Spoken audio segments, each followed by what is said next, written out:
Welcome to the Land to Lots podcast, powered by Launch Development Finance Advisors. And now your host, Carter Froelich. Hello, everybody, and welcome back to part two of my conversation with Warren Krug and Carl Perrone of Brookfield Residential. If you haven't heard part one, I encourage you to go back and listen to that first and then come back to part two. So right now we hear in the news, and we've seen it a lot, depending on what market we're in, where just came off a call on California, and they're talking about how absorptions are down, they're 30% in the IE. And for our listeners, this is July of 25. But you're diverse and all over the US.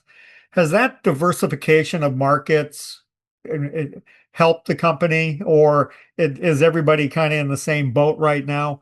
And what has been your experience with that diversification across many markets? Sure.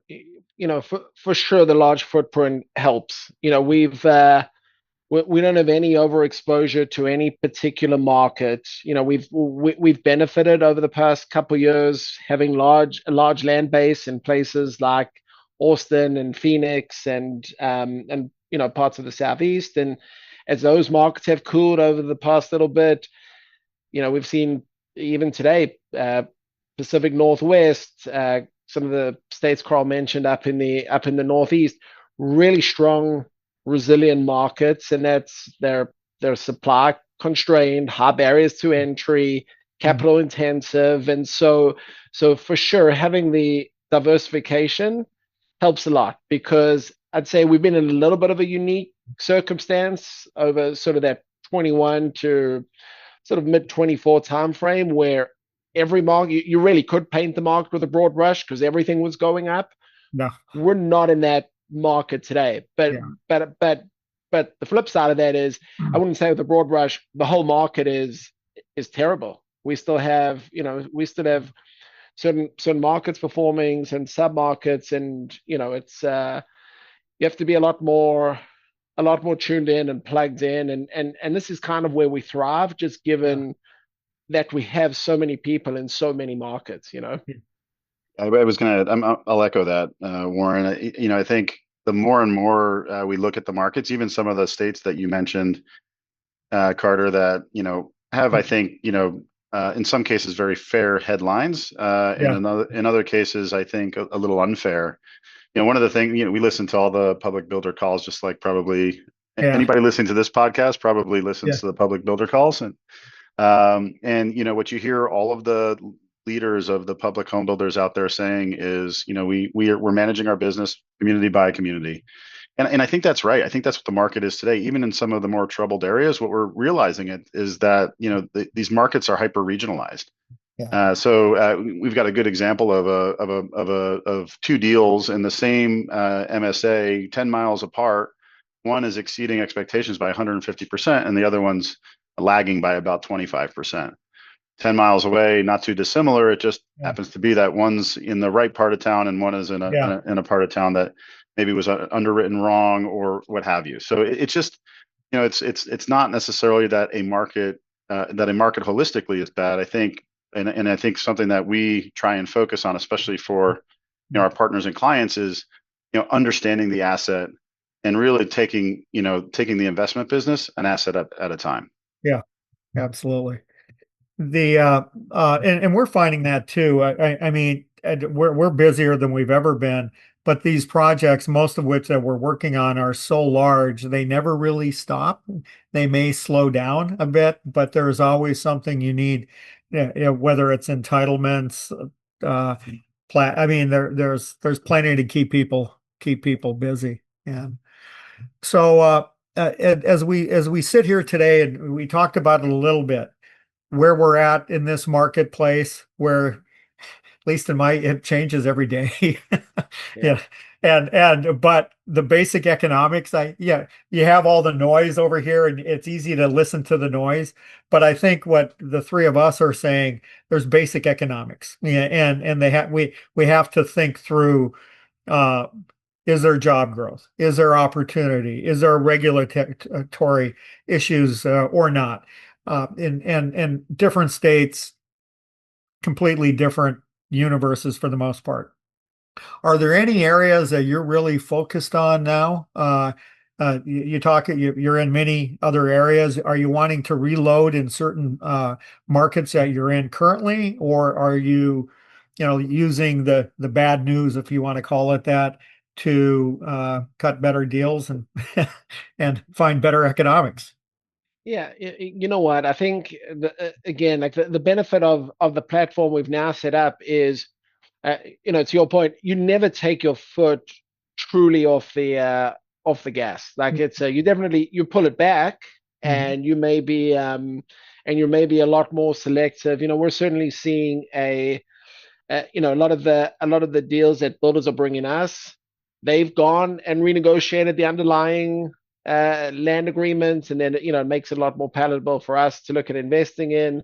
We're always investing Yeah. throughout the cycle. We're always investing, and we find there are times where you're a bit more cautious and you're more focused on structure, and that may lead you towards potentially doing more land banking. We think maybe in 6 to 12 months, we're going to get a great vintage of lot service deals because a Yeah. bunch of this land is going to come back to the market, and maybe long term owners of land, master plan communities are sort of saying, hey, if, I don't want to necessarily wait this out. I don't want the variability. Let me go and find a partner. And so we're still seeing a lot of deal flow. We're being selective. We're being very selective in the deals we're looking at, but we have optionality in what we can do, and so Yeah. that's been a real benefit for us.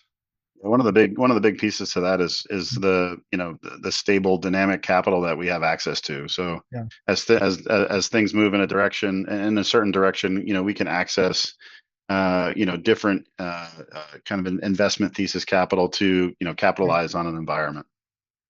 Well, and that's the thing that was really interesting to me as I was preparing for this and thinking about it, not knowing everything and all the different business segments. And what is it like having a partner like NASH, which is backed by the largest or second largest Japanese home builder, that may have a different risk perspective and or return perspective vis-a-vis, somebody down on Wall Street, private equity, I need that money in 7 years, period, end of story.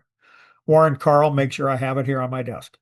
Yeah, So I think what how makes does that work? that. Yeah, Yeah, I think it just it works because our values are aligned. yeah, Their perspective in the U.S. real estate business is long term. It's not, to mhm, your point, it's not for the next 7 years. It's not for the next 5 years. yeah, Their business plan is for the long term, and that aligns well with the business that we're in, and certainly in what maybe some of us older guys would expect to be a more normalized cyclical business. There's going to be ups and downs, and some of these yeah, long-term investments you need to be able to weather the storm. So I think it works well because we have a similar investment thesis to the point I made earlier, and ultimately, there's just a lot of alignment. yeah, They're where they want to be is where we want to be. And listen, they want to just like everyone else make their investment returns, and they're mhm, they're measuring risk, and there are business plans and expectations that we're yeah, all trying to meet. I think the ability to think, especially in the longer term business, which is what we really invest yeah, with in NASH or with NASH, is that long-term approach, master plan, a little bit more of a, long lead yeah, investment, long duration Yeah, investment. it's really it's about creating value over the long term, mhm, and that means you have to every day make the right decision for the asset. I think mhm, sometimes where you have a mismatch of capital duration expectations, that's where you make bad asset decisions. You sell too soon, you develop too quickly. With Nash, we have perfect alignment on the master plan business in terms of it's for the long term, and creating compounding value over the long term is really what we're trying to achieve with them, and that's why it's been such a great partnership working with them, just because we do think about that business the same way, and we have the same sort of capital that matches up alongside to go and execute on that vision. yeah. Well, when you guys acquired the Newland assets, you acquired me too. I don't know if you knew that, but Yes, yes. It's one of the a best lot of parts of the investments. acquisition. Yeah. Hey, No, that Newland team was a great, it's been a phenomenal acquisition. That team was phenomenal assets, just really great master plans across the country, yeah, and it's brought such a great skill set into our organization, and just we touched on it earlier about the caliber and the quality of the people, yeah. and I think that Newland organization for sure is just sort of from Yeah. top down just had high quality people along with Well, some really good real estate assets. and it's a testament to you too on why you'd want to come together and do that. So it's, just great reputation and talent all the way around. So on our three-legged stool, we're coming to the end here a little bit, but so we have and the first thing I always ask my clients, because it's going to dictate the financing, first of all, where do you want to go with this asset? But number one, are you IRR driven or are you nominal dollar driven? So you have the three-legged stool, lot banking, and lot servicing, which is I'm sure is going to be more of a fee than anything. And then you have your MPC. But if you could say IRR or nominal dollar for those the legs on the stool. But I'm sure every good client of yours tells you it's both, always. I know, I hate that. You only can It's pick always one. both. You only get one choice. No, look, exactly. I mean, I think the difference there, IRR is obviously important. Yeah. We're focused on it because that's really how we attract capital and partners into our business. Um, with the understanding, obviously, when you're in a shorter duration, more structured Yeah. banking or servicing type deal, you don't have that time frame Mhm. necessarily to get the multiple, and that's fine. We obviously, when we underwrite those deals, we make sure there's a minimum multiple Yeah. because sometimes really good IRR, but there's no profit in it. Yeah. You can lose that very quickly. Yeah. So we're pretty strict about making sure they're minimum multiples. But yeah, those two businesses really lend themselves more towards IRR. The master plan side obviously is it's IRR driven, but Yeah. you have a lot of potential to multiply that compounding cash flow over time. And so, I think you go into a master plan IRR focused, and you Yeah. come out with a great multiple, and they usually go hand in hand. Yeah. If you're performing and generating cash flow, and you generate that multiple. But yeah, the MPC probably leads itself more to the Yeah. multiple, but we underwrite everything with an IRR first, and it's always both. Mhm. Carl, I know you and I have been spending a lot of, pre-Brookfield. How can we finance and hear this? And so, guys, you've been in the field, and you've got a tremendous amount of experience. So, what would be your greatest learning experience to date? And whoever wants to go first, no pressure. Yeah, Flip a Carl, go coin here. ahead. Yeah, you All go. right. Uh, I think that the real estate world's an interesting one. I would say probably the best advice is just not to sweat the small stuff. Mhm. Things are going to happen every single day. We're going to a certain set of problems is an issue today, and by the time this podcast actually hits the air, it could be a totally different set Yeah. of issues. So they're almost, but the thing is that they're almost always solvable in Yeah. some way, shape, or form, and they seem really, really challenging and important at the time, and they are. But it's, I think, not sweating the small stuff is a big piece. And I think, back to what we were talking about before, Carter, this is a small industry. People really matter. Mhm. Relationships matter. Reputation matters. Yeah. And I think, that's probably biggest for me is protecting those relationships and that reputation, because it's, at the end of the day, it's all we have. No.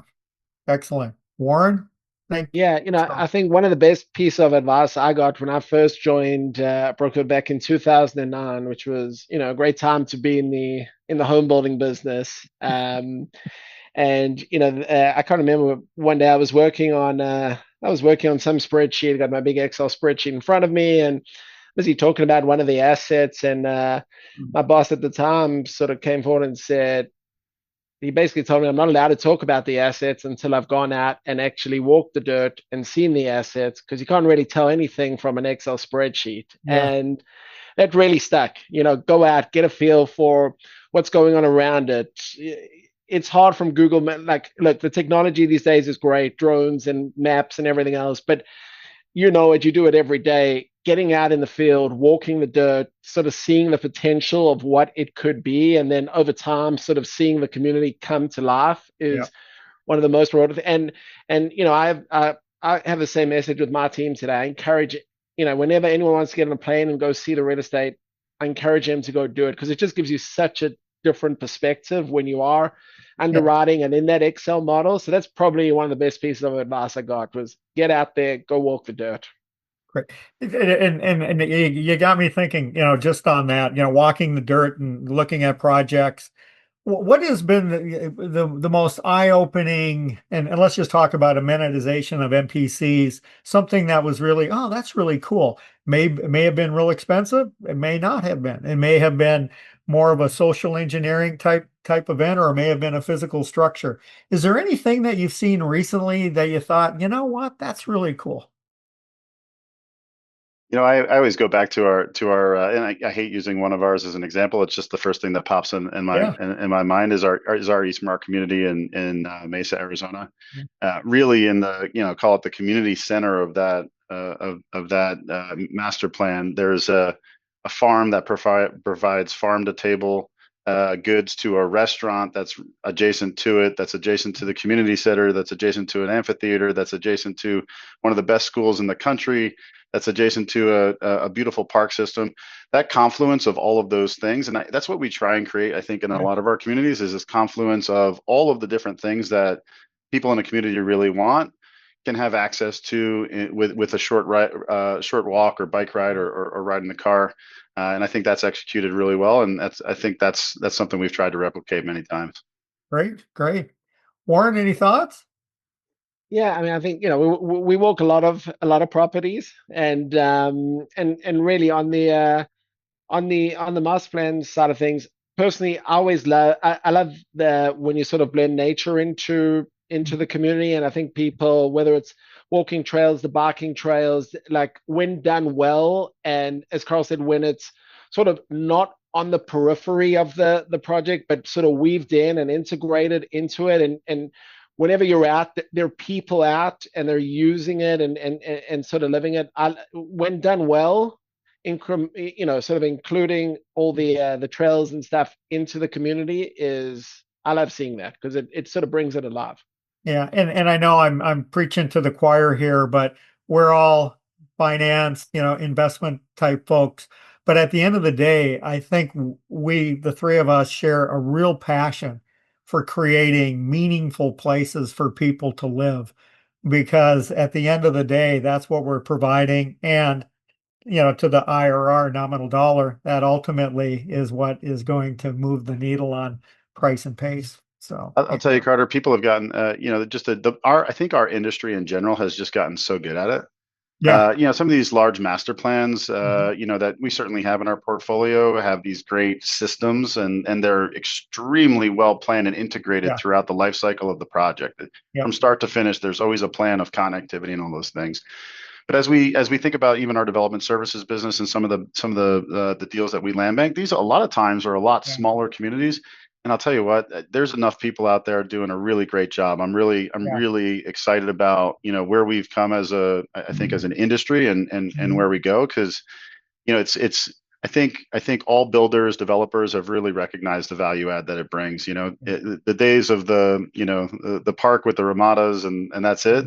I think those days are over. I think people really understand the impact and the community value it brings. And I got to tell you, and here again, guys, I'm dating myself. So in the early 80s, we're oh, we're going to have a golf course. This is our major amenity, so that was it. Everything was a golf course. And then you got the really sophisticated developers that said, no, we don't have a golf course. We have three. So Well, Yeah, things until have you figure changed. out until you figure out Things the have changed. operating costs of your 3 golf courses. We haven't seen a golf course sponsored community ad investment committee in Not a for long a time. while. Not for No, a while. I know. So just for the younger guys that are listening to this, Yeah. yeah, Yep. we've kind of outgrown the golf courses, and except for special situations. Is there anything that's keeping you guys up at night? Yeah, besides my 11-month-old. Congratulations, man. Besides Yeah. the 11-month-old. Yeah, I don't know. I think as I said before, everything that we come across, we tend to have a way to solve. We have just a phenomenal team up and down the roster that we have a ton of trust in, that really kind of make our lives a lot easier, and hopefully we make their lives a little easier too. So I think, I know I'm this way. I know Warren's this way. We try really hard to maintain that balance. So staying up at night, besides getting warm bottles and comforting a cranky baby, is all that really keeps me up. And that's actually a blessing. So that's Exactly. good. You're living large, Carl.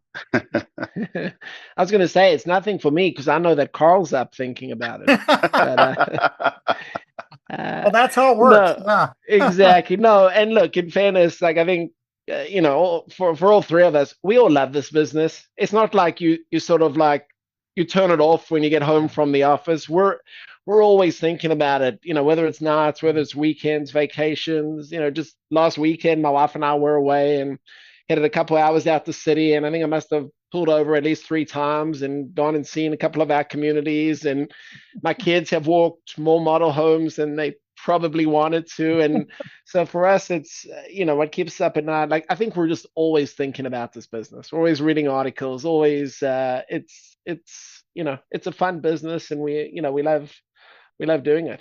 Yeah. And Carl, now you know what to do with your 11-month-old when he or she gets a little older. Model homes. There you That's go. right. That's right. Get them indoctrinated early. And is there anything I should ask you that I didn't that you'd like to share with the audience, guys? Yeah. How can you help us bring in a couple $100 million in early dirt bonds at some of our communities, Carter? Good. Should I tell everybody right now? I will be calling you after this, Carl. Because I can do it. But yeah, I'd love to chat with you guys about that and on how we can do that across your platform. I love that. And I just want to tell the audience, this has been first of all, a fabulous conversation. Thank you guys. And if our listeners have heard anything as it may relate to, wow, I should call the Brookfield folks about the 3-legged stool, because, I would like to talk about off balance sheet financing through the lot banking program, or I have some land that I really don't want to develop and maybe they could do the lot servicing plan, or we've got a big chunk of dirt I'd like to look at the MPC on. I think Warren and Carl would love to have your call. And guys, if you don't mind, I'll provide your contact information as part of our show notes, so people can reach out to you directly. Any closing comments? No, I mean, just thank you for having us. You've done such a great job with this podcast, and I think you're definitely sort of the most prominent forefront on the land development podcast scene. So thank you for having us. Self-proclaimed, though, just self-proclaimed. Hey, you know what? Someone's got to say it. Thank you. It's been a great chat. Yeah, Warren, thank you. Carl, thank you very much. It means a lot, guys. Thanks for having us. Thank you. If you've enjoyed this podcast and you care to share it with your team, we really encourage you to pass it on. And also, please subscribe to the Land to Lots podcast wherever you get your podcast. You have been listening to the Land to Lots podcast with Carter Froelich. Follow us wherever you find your podcast to never miss a new episode.